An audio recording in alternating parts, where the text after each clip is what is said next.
Spuis in de bek. Spuien is een bek. Dus vertel eens wat je dwars zit. Oh, spuit ze in de bek. Geef ze eens repliek, geef ze eens woord. Spuis in de bek. Hou je mond toch aan? Spuis in een bek. Ik wil niet geïnterviewd worden. Spuis in een bek. Ik denk iets met een B. Iets met een beek. Oh. Ah, de kink. Nee. Ik denk iets van uitschelden. Dat is al slim. Dat is al slim. Dat is heel slim of zo. Dit is natuurlijk van Nederlands heel verhaal is en wat is denken ze is heel slimste en is denk ik dat is gewoon slim, dat is het ook. Dat is dus net zo.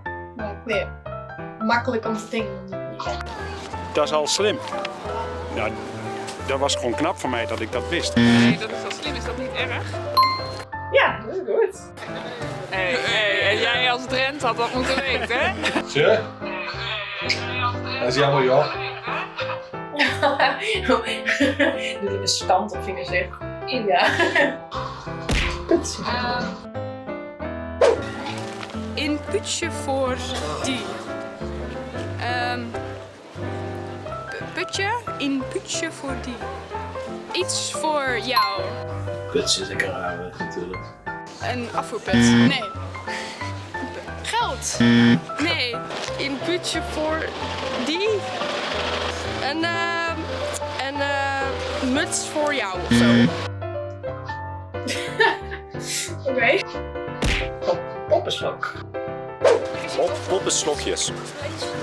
Poppenslokje. Poppenslokken? Misschien opeten. Pop eten? Nou, alsjeblieft net, jongen.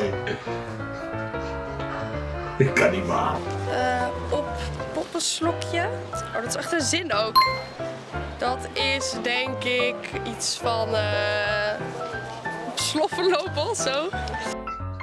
De poes van de bovenvrouw is Ignite. Zeg jij maar. Nee, ik heb het net al gezegd. Oh, de poes van de boisvrouw is Ignite. Poes van de buurvrouw is... Oh ja, Ja. Ignite. Gemeen. Die ik nog net jet. Die is bijzonder.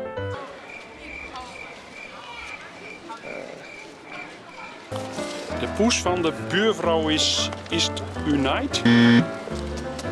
De poes van de buurvrouw is er vandoor. Ik weet het laatste woord niet, maar ik denk de poes van de buurvrouw en daarna Is uitgelaten als er. is uitgeladen, ja? De poes van de... De poes van de buurvrouw is Ignite. Oké. Iets over de poes van de buurvrouw. Night. Nee. Uitgenaaid. Nee, ik denk weggelopen. Nou, wat netjes, hé. Dat had ze toch goed hier. Degelijk antwoord. Ze toch een goed borst.